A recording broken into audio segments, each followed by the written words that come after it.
Jan Suraaj party पर सबों की नजर थी कि आखिर जब लिस्ट आएगी तो उसमें कौन सा चेहरा होगा। पहली लिस्ट आ गई है, 51 उम्मीदवारों के नाम घोषित कर दिए गए। हमारे साथ है प्रशांत किशोर। पहली लिस्ट में डॉक्टर हैं, इंजीनियर हैं, सिंगर हैं, कैसी है लिस्ट? अब तो आप बताएंगे कैसी है लिस्ट।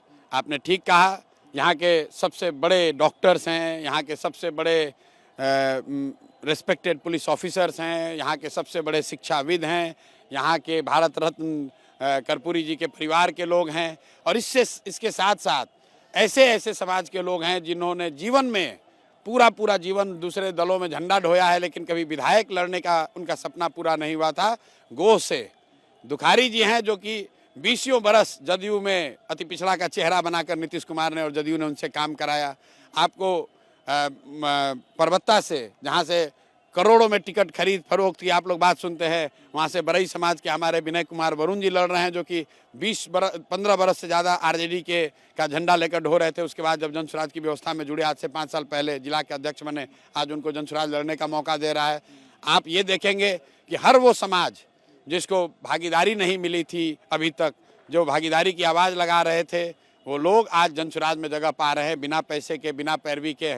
ये जरूर है कि हर वो व्यक्ति जिसने प्रयास किया है उसको टिकट नहीं मिल रहा है, क्योंकि वो नहीं मिल सकता है। जब लिस्ट जारी हुई तो हमने देखा कई लोग थोड़े नाराज भी हो गए। स्वाभाविक है। मान लीजिए कि जनसुराज की जो व्यवस्था है, 1.5 करोड़ लोगों का परिवार है, तो सिर्फ 243 लोगों ने तो नहीं जनसुराज बनाया है, लेकिन चुनाव तो 243 लोग ही लड़ सकते हैं।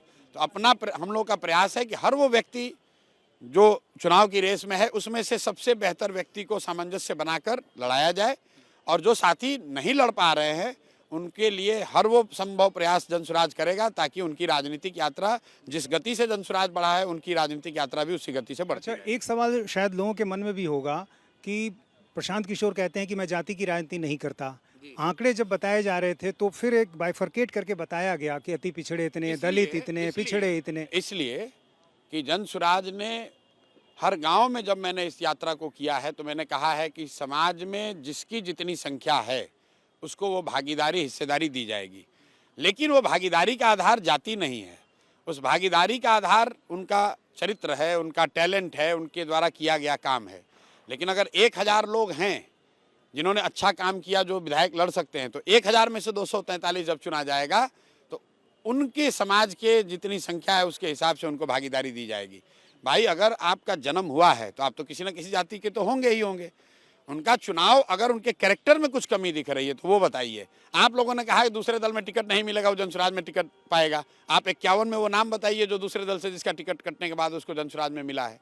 जनसुराज में टिकट उसको मिला है जो बिहार बदलाव के इस अभियान में सारथी बनकर, सिपाही बनकर पिछले 2-2.5 साल से लगा रहा है। डॉक्टर LB प्रसाद लड़ रहे हैं, तो ढाका की जनता को तय करना है कि वहाँ से चोर, बदमाश, लुटेरों को जिताना है कि डॉक्टर LB प्रसाद को जिताना है।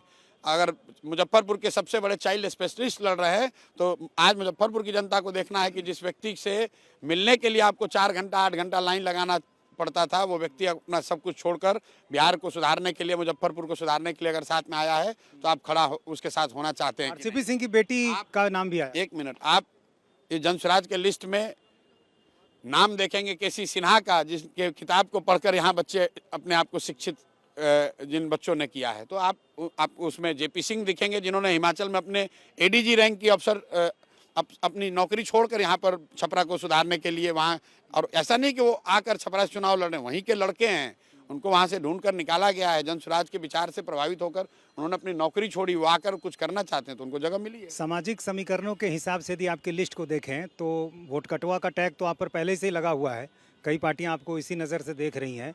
हमने जो लिस्ट देखा, करीब 50% NDA का जो सामाजिक समीकरण कहा जाता है, और जो बाकी 50% नाम है जो महागठबंधन का सामाजिक समीकरण कहा जाता है। तो आपको क्या लगा? सवाल में ही आपको दिख गया कि ये ना NDA का समीकरण के हिसाब से है, ना महागठबंधन के समीकरण के हिसाब से। ये बिहार को सुधारने का समीकरण है, जिसमें समाज के सभी वर्ग के लोग इसमें हैं। ये NDA और गठबंधन के हिसाब से नहीं बनाया गया है, ये बिहार को सुधारने का जो हम लोग का विजन है उसके हिसाब से बनाया। दोनों को नुकसान पहुंचाएंगे, बिहार की जनता को फायदा पहुंचाएंगे। नुकसान जिसका, यहाँ जो चोर हैं, भ्रष्ट हैं, लुटेरे हैं, उनका नुकसान होगा ही। परसों आप राघोपुर जा रहे हैं, शुरुआत राघोपुर से क्यों कर रहे हैं? नहीं, परसों शुरुआत राघोपुर से नहीं कर रहे हैं। मैंने नहीं, चुनाव प्रचार की शुरुआत राघोपुर से नहीं कर रहे हैं। राघोपुर में जा रहा हूँ एक दिन इसलिए क्योंकि वहाँ के कार्यकर्ताओं ने मेरे नाम से आवेदन दिया हुआ था। उनका एक आग्रह था कि मैं चुनाव वहाँ से लड़ूं। मैंने उनको ये आश्वस्त किया था कि जब भी चुनाव टिकट की चर्चा होगी, निर्णय होगा, तो मैं राघोपुर आऊँगा और क्षेत्र में वहाँ जितने जनसुराज से जुड़े हुए लोग हैं उनसे बातचीत करके निर्णय लिया जाएगा। इसलिए 11 को जा रहा हूँ। करगहर की चर्चा पहले आपने की थी, फिर राघोपुर की एक चर्चा आपकी हो रही थी, तो अब ये माना जाए कि यदि संभावना है प्रशांत किशोर के चुनाव लड़ने की, तो करगहर में चूंकि टिकट मिल चुका है तो अब राघोपुर ही विकल्प है। करगहर में हमसे बेहतर करगहर के ही माटी के लाल रितेश पांडे हैं जो कि वहाँ कोशिश कर रहे थे, वहाँ लगे हुए थे, बहुत मेहनत किया उन्होंने, तो वो हमसे ज़्यादा वहाँ लोकप्रिय हैं, इसलिए वो लड़ रहे हैं। अब स्वाभाविक है कि अब राघोपुर है, वहाँ मैं जाऊँगा। अगर वहाँ के लोगों ने तय किया कि मुझे लड़ना है, पार्टी ने उस निर्णय को स्वीकृति दी, तो मैं लड़ूंगा, नहीं तो जो वहाँ पर प्रयास कर रहे हैं वो लोग लड़ेंगे। तेजस्वी यादव ने आज बड़ी बात कही है, 1 करोड़ वो कह रहे हैं कि बिहार में जितने भी परिवार हैं, हर परिवार से वो एक व्यक्ति को सरकारी नौकरी देंगे। आप कैमरे पर बता दीजिए कि बिहार में एक आदमी भी अगर इसको सीरियसली ले ले, अगर बिहार में 3.5 करोड़ नौकरी तेजस्वी यादव दे सकते हैं, तो बाकी सब लोगों को तो अपने घर बैठ जाना चाहिए। 15 साल के इनके माँ बाप और इनके 3 साल के कार्यकाल में 3 करोड़ नौकरी की तो बात छोड़ दीजिए, 3 करोड़ परिवार अपने गरीबी रेखा से नीचे ही गए होंगे इन लोग के लूटपाट और अपहरण भ्रष्टाचार की वजह से। ये सब भ्रम फैलाने की बात है, या तो ये खुद मूर्ख है या सबको मूर्ख बनाने की कोशिश कर रहे हैं। तो ये थे प्रशांत किशोर जो बता रहे हैं कि किस तरह से आगे उनकी पार्टी अपनी रणनीति बनाएगी, कैसे वो चुनाव प्रचार में जाएंगे, और फिर तेजस्वी यादव ने जो आज बातें कही हैं, जो घोषणा की है, उसे वे शिगुफा बता रहे हैं। कैमरामैन विनोद कुमार के साथ नीतीश चंद्र, इंडिया टीवी, पटना।